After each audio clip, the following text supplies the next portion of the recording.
നമസ്കാരം. July 8, 2024 Indian പ്രധാനമന്ത്രി നരേന്ദ്രമോദി നടത്തിയ റഷ്യൻ സന്ദർശനം അമേരിക്കയെയും യൂറോപ്യൻ രാജ്യങ്ങളെയും അക്ഷരാർത്ഥത്തിൽ അമ്പരപ്പിച്ചിരിക്കുകയാണ്. അമേരിക്കൻ ഗവൺമെൻറ് വിചാരിച്ചത് അമേരിക്കയും യൂറോപ്യൻ രാജ്യങ്ങളും റഷ്യക്കെതിരെ സാമ്പത്തിക ഉപരോധം ഏർപ്പെടുത്തിയത് കാരണം ഇന്ത്യൻ പ്രധാനമന്ത്രി നരേന്ദ്രമോദി റഷ്യൻ സന്ദർശനം നടത്തില്ല എന്നായിരുന്നു. അമേരിക്ക വിചാരിച്ചതിന് വിപരീതമായി നരേന്ദ്രമോദി 2 ദിവസം റഷ്യൻ സന്ദർശനം നടത്തിയെന്ന് മാത്രമല്ല, റഷ്യയുമായി പല ഉഭയകക്ഷി കരാറിലും ഒപ്പുവെക്കുകയും ചെയ്തു. റഷ്യക്കെതിരെ സാമ്പത്തിക ഉപരോധം ഏർപ്പെടുത്തി റഷ്യയുടെ സൈനിക ശക്തിയും സാമ്പത്തിക ശക്തിയും തകർക്കുക എന്ന കുതന്ത്രമാണ് അമേരിക്ക റഷ്യക്കെതിരെ പരീക്ഷിച്ചുകൊണ്ടിരിക്കുന്നത്. പക്ഷേ റഷ്യയെ അവരുടെ വിഷമഘട്ടത്തിൽ സഹായിക്കുവാൻ വേണ്ടി ഇന്ത്യൻ ഗവൺമെൻറ് റഷ്യയിൽ നിന്നും ബില്യൺസ് ഓഫ് ഡോളേഴ്സ് കണക്കിന്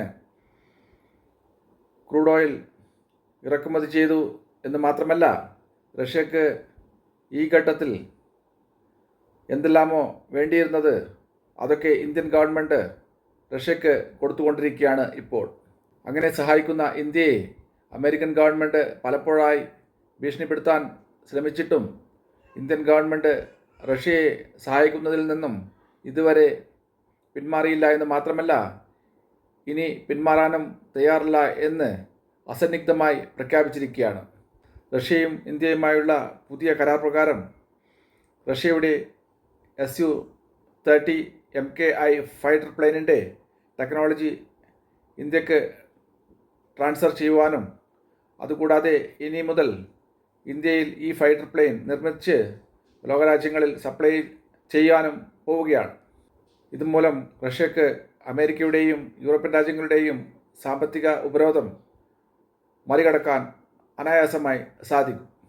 ഈ കരാർ മൂലം ഇന്ത്യയുടെ മേക്ക് ഇൻ ഇന്ത്യ പ്രോഗ്രാമിന് വൻ കുതിപ്പാണ് ഉണ്ടാകാൻ പോകുന്നത്. ഇന്ത്യയും റഷ്യയും ചേർന്ന് നിർമ്മാണം നടത്തിക്കൊണ്ടിരിക്കുന്ന ബ്രഹ്മോസ് മിസൈൽ പ്രൊജക്ടിന് ശേഷം ഇന്ത്യയും റഷ്യയും തമ്മിൽ നടക്കുന്ന സംയുക്ത സംരംഭമാണ് സുഖോയ് 30 പ്രൊജക്റ്റ്.